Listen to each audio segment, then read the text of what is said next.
히스기야의 등장. 예루살렘 성 해질녘. 붉은 노을이 고요히 내려앉은 그 시간, 백성들의 얼굴에는 깊은 그늘이 드리워져 있었습니다. 북쪽 이스라엘 왕국의 멸망은 남유다 왕국에게도 짙은 불안감을 안겨주었죠. 아하스 왕의 우상 숭배와 치나수르 정책은 하나님의 진노를 샀고 나라는 점점 병들어가고 있었습니다. 바로 그때 어둠을 뚫고 한 줄기 피처럼 등장한 인물이 있었으니 그가 바로 히스기야였습니다. 히스기야는 아버지 아하스와는 달랐습니다. 그는 어려서부터 다윗 왕을 흠모하며 하나님의 말씀을 가까이 했습니다. 왕위에 오르자마자 굳게 닫혔던 성전 문을 활짝 열고 무너진 제단을 다시 쌓았습니다. 레위 사람들을 불러 성결하게 하고 온 백성에게 율법을 다시 가르치기 시작했죠. 묵은 땅을 갈아엎듯 히스기야는 백성들의 마음밭에 다시 하나님의 말씀을 심고자 애썼습니다. 가장 먼저 손을 댄 것은 백성들의 오랜 악습, 우상 숭배였습니다. 산당에 세워진 우상들을 부수고 아세라 목상을 찍어버렸으며 심지어 모세가 만들었던 놋뱀까지 부숴버렸습니다. 백성들은 처음에는 술렁거렸지만 히스기야의 단호한 의지와 진심에 점차 마음을 열기 시작했습니다. 마치 오랫동안 묵었던 체증이 내려가듯 예루살렘에는 서서히 활기가 되돌아오기 시작했습니다.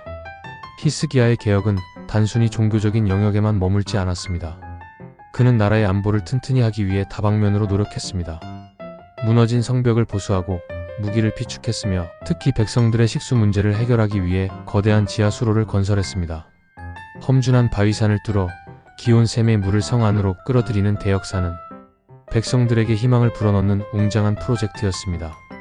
땀방울이 배신하지 않듯 히스기야의 노력은 서서히 그 결실을 맺기 시작했습니다. 죽음의 그림자, 그리고 간절한 기도. 나라가 안정되고 백성들의 신앙이 회복되어 갈 무렵 히스기야에게 예기치 않은 시련이 찾아왔습니다. 갑작스러운 병에 걸려 사경을 헤매게 된 것입니다. 선지자 이사야는 왕을 찾아와 하나님의 말씀을 전했습니다. 너는 집을 정리하라. 내가 죽고 살지 못하리라. 이 얼마나 청천벽력 같은 소리였을까요? 이제 막 나라를 일으켜 세우고 백성들의 신망을 얻기 시작한 젊은 왕에게 죽음은 너무나 가혹한이었습니다. 히스기야는 절망하지 않았습니다. 그는 얼굴을 벽으로 향하고 하나님께 간절히 기도했습니다. 여호와여 구하오니 내가 주 앞에서 진실과 온전한 마음으로 행하며 주의 목전에서 선하게 행한 것을 기억하옵소서. 그의 눈물은 뜨거웠고 진심은 간절했습니다. 그는 자신의 삶을 되돌아보며 하나님 앞에서 행했던 선한 일들을 호소했습니다. 마치 마지막 지푸라기라도 잡는 심정으로 매달리는 그의 모습은 보는 이들의 마음까지 울컥하게 만들었습니다. 하나님은 히스기야의 기도를 들으셨습니다. 이사야 선지자가 아직 성읍 가운데 이르기도 전에 하나님의 말씀이 그에게 다시 임했습니다. 너는 돌아가서 내 백성의 주권자 히스기야에게 이르기를 내 조상 다윗의 하나님 여호와께서 이같이 말씀하시기를 내가 내 기도를 들었고 내 눈물을 보았노라. 내가 너를 낫게 하리니 네가 3일 만에 여호와의 전에 올라가겠고 내가 내 날을 15년을 더할 것이며 죽음을 선고받았던 히스기야에게 15년의 생명이 연장되는 놀라운 기적이 일어난 것입니다. 하나님의 응답은 즉각적이었습니다. 히스기야는 3일 만에 성전에 올라가 하나님께 감사드렸고 그의 병은 깨끗하게 나았습니다. 이는 단순한 병 치유를 넘어 하나님께서 그의 기도에 응답하셨다는 명백한 증거였습니다.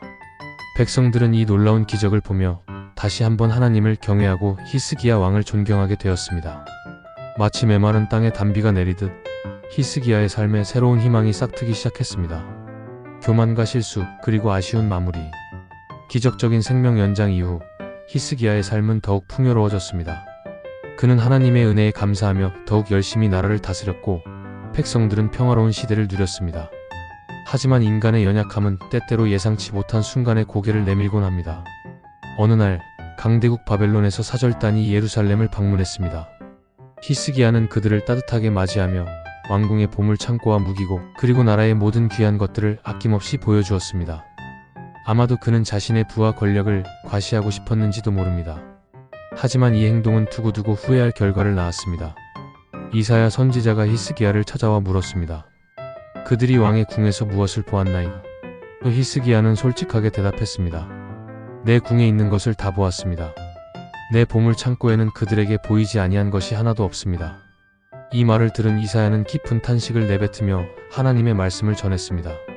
보라 날이 이르니 내 궁에 있는 모든 것과 내 조상들이 오늘까지 쌓아둔 모든 것이 바벨론으로 옮겨간 바 되고 하나도 남지 아니할 것이요 또 내게서 태어날 내 아들 중에서 사로잡혀 바벨론 왕궁의 환관이 되리라. 히스기야는 이사야의 말을 듣고 처음에는 겸손하게 하나님의 뜻으로 받아들였습니다. 당신이 전한 여호와의 말씀이 조소이다. 내 생전에야 평안과 견고함이 있으리로다 함이 아니니까. 하지만 그의 마음속 깊은 곳에는 불안감이 자리 잡았을 것입니다. 자신의 어리석은 행동이 나라의 미래에 어두운 그림자를 드리웠다는 사실을 깨달았기 때문입니다. 결국 히스기야는 자신의 생을 아름답게 마무리 짓지 못했습니다. 그의 말년은 이전의 열정과 헌신에 비해 다소 아쉬움이 남는 모습이었습니다. 물론 그는 죽을 때까지 하나님을 섬기려 노력했지만 한 번의 교만과 실수는 그의 업적에 작은 흠집을 남겼습니다. 마치 잘 지은 탑의 마지막 돌 하나를 잘못 놓은 것처럼 그의 이야기는 우리에게 깊은 교훈을 던져줍니다. 히스기야의 이야기를 통해 배우는 삶의 지혜. 히스기야 왕의 이야기는 단순히 과거의 역사가 아닙니다. 그의 삶은 오늘을 살아가는 우리에게도 깊은 울림과 교훈을 줍니다. 첫째, 강렬한 믿음과 실천의 중요성입니다. 히스기야는 어려운 환경 속에서도 하나님을 향한 굳건한 믿음을 잃지 않았고 그 믿음을 바탕으로 과감한 개혁을 실천했습니다. 그의 열정과 헌신은 쇠퇴해가던 나라에 새로운 활력을 불어넣었습니다. 우리 역시 삶의 어려움 속에서 믿음을 잃지 않고 긍정적인 변화를 위해 끊임없이 노력해야 함을 깨닫게 됩니다. 둘째, 간절한 기도의 능력입니다. 죽음 앞에서 드렸던 히스기야의 간절한 기도는 하나님의 마음을 움직였습니다.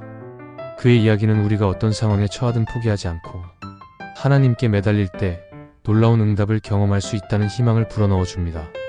기도는 단순한 소망의 표현을 넘어 하나님의 능력을 경험하는 통로가 될 수 있음을 보여줍니다. 셋째, 인간의 연약함과 겸손의 중요성입니다. 기적적인 응답을 경험하고 승승장구하던 히스기야도 결국 교만이라는 인간적인 약점에 넘어지고 말았습니다. 그의 실수는 우리에게 아무리 큰 성공과 축복을 누리더라도 겸손함을 잃지 않고 자신을 돌아보는 것이 얼마나 중요한지를 깨닫게 합니다. 자만은 넘어짐의 지름길이며 겸손만이 우리를 온전하게 지켜줄 수 있습니다. 넷째, 선택의 결과와 책임감입니다. 히스기야의 어리석은 행동은 결국 나라의 미래에 어두운 그림자를 드리웠습니다. 그의 이야기는 우리가 순간의 판단과 선택에 신중해야 하며 그 결과에 대해 책임을 져야 한다는 것을 일깨워줍니다.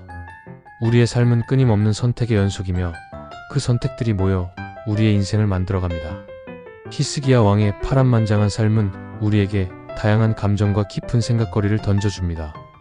그의 열정과 믿음, 그리고 인간적인 연약함까지 그의 이야기는 마치 우리 자신의 삶을 비춰보는 거울과 같습니다.